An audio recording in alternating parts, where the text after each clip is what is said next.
AI is apparently taking everyone's job. Writers, coders, lawyers, designers. Pretty soon, even your therapist will be replaced by a chatbot, which, to be honest, might already give better advice than half of them. Headlines scream, millions of jobs lost. Politicians argue about regulations. People online either panic or brag about their new AI startup. And you're stuck somewhere between laughing at AI-generated memes and wondering if your degree is about to become very expensive wallpaper. But here's the thing. This isn't new. Humans have always been terrified of their own inventions. The only thing more consistent than progress is panic. And if you think AI is scary, just wait until you hear what Plato thought about writing. Yes, writing. 2,000 years ago, Plato recorded a story in his dialogue Phaedrus. An Egyptian god named Thoth comes to King Thamus and says, "Behold, I've invented writing. It will make people wiser and strengthen memory." And King Thamus, basically the world's first tech skeptic, replies, "Actually, no. Writing will produce forgetfulness. People will rely on external marks instead of their own minds. They will think they know, but they will know nothing."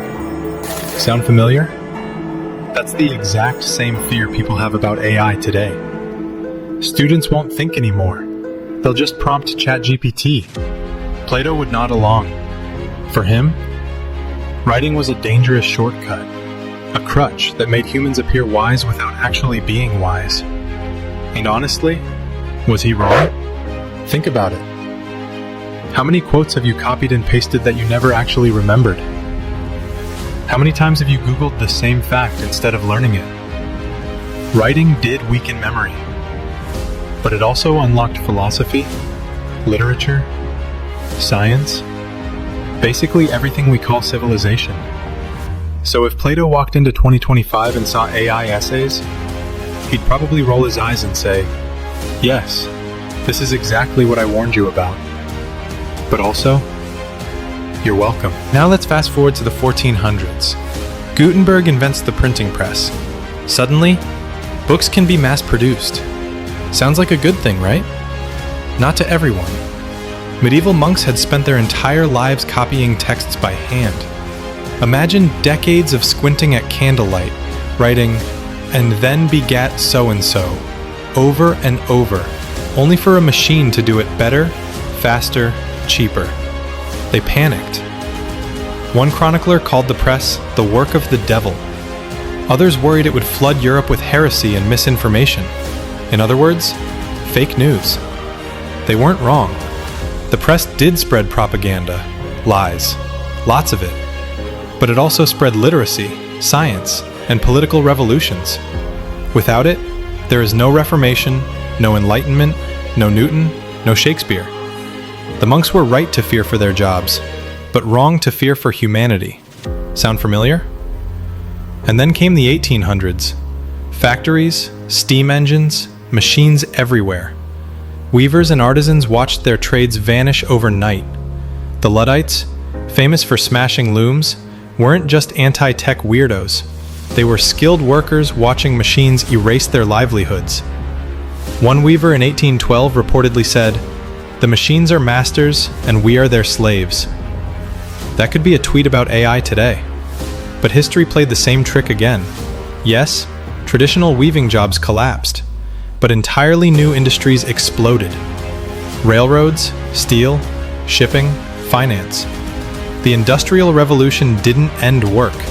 It multiplied it, even if it crushed some lives in the process. The cycle is always the same. Invention, panic, resistance, then adaptation. And yet, every time, humans act like it's the end of the world. Now let's get philosophical. Plato's Allegory of the Cave is basically about humans mistaking shadows for reality. Doesn't that sound exactly like TikTok's AI filters?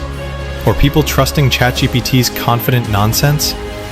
We confuse the shadow for the truth. That's Plato's warning, playing out on your For You page. Jump to the 20th century. Heidegger said technology isn't just a tool, It changes how humans unfold in the world. It reframes what we value. If AI becomes the default lens, we might see only what AI frames for us. And Nietzsche? He'd laugh at the panic. For him, technology is just another weapon of power. The weak complain it steals from them. The strong use it to dominate. His verdict? If AI scares you, it's not the AI, it's you. So is AI really different? Here's the nuance. Yes and no. Unlike the loom or the printing press, AI can imitate thinking. That makes it scarier, because we define ourselves by our minds. If a machine can draft an essay, write a joke, maybe even flirt better than you, what's left that's uniquely human? Plato would say, wisdom. Machines give knowledge, not wisdom. Heidegger would say, it's not about the tool, it's about how it reshapes your being. Nietzsche would scream from the rooftops, stop crying and use the damn thing to become stronger. Here's the real decision. Do you sit in the cave, staring at AI's shadows, mistaking them for wisdom? Or do you step out, use the tool, and shape it, instead of letting it shape you? History shows the ones who cling to comfort lose.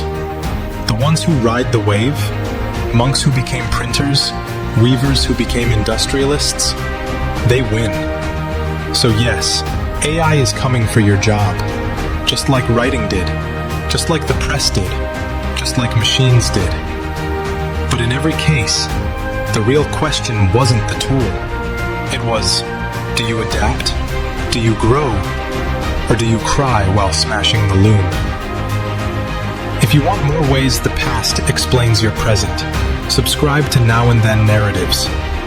Because history doesn't repeat, but it rhymes. And right now, AI is singing karaoke with Plato.